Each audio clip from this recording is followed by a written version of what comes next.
Assalamualaikum warahmatullahi wabarakatuh. Pengumuman diumumkan kepada seluruh warga Desa Matang Masjid, khususnya warga Desa Matang Masjid yang umurnya 18 tahun ke atas, baik laki-laki maupun perempuan, untuk sama-sama kita datang ke Puskesmas Blangasan melakukan vaksin. Jadi urung ron memandung, long selaku kepala desa mengharapkan untuk sama-sama ngejak vaksin Pak Puskesmas Blangasan Pesangan. Mulai Singoh Poh 8 sampai Poh 12 siang. Bila urang-urangnya anak ngejak vaksin, sewaktu-waktu dilakukan sertifikat vaksin oleh pemerintah, di luar tanggung jawab lo.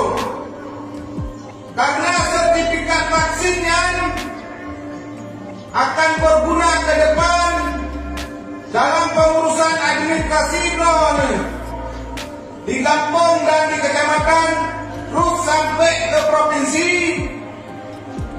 Dan dengan sertifikat vaksinnya, drone singa perle baik neurosim maupun keperluan surat-surat yang lain. Lo harap kepada urun-urun memandung supaya baik takut dengan vaksinnya, karena lo sendiri kepala desa Matang Masjid beserta perangkat desa Matang Masjid kalau kamu melakukan vaksin tanggal 7 Juni 2021. Jadi sigatlah ulang kepada seluruh warga desa Matang Masjid mengenai vaksin. Jadi singa Poh 8 sampai Poh 12 ngejak suntik vaksin di Puskesmas Pesangan. Anak payang di Bayu Sapu, cuma nene fotokopi KTP.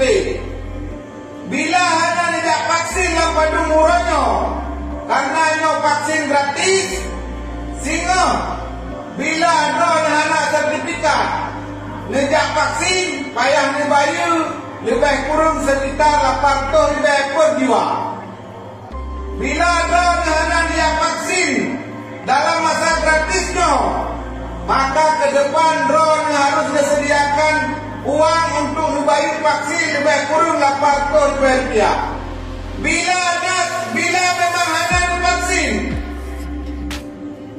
sertifikat vaksin ada, sehingga sewaktu-waktu orang dibutuhkan, di luar tanggung jawab lo, sehingga mengadu lo. Lo harap kepada seluruh warga desa Matang Masjid berindahkan pengumumannya, dan bila lo kurung-kurung hubungi lo atau perangkat desa terutama Kadus. Lo rasa enak mantang, semoga orang-orang menepahami dan menindahkan. Terima kasih atas segala kekurangan.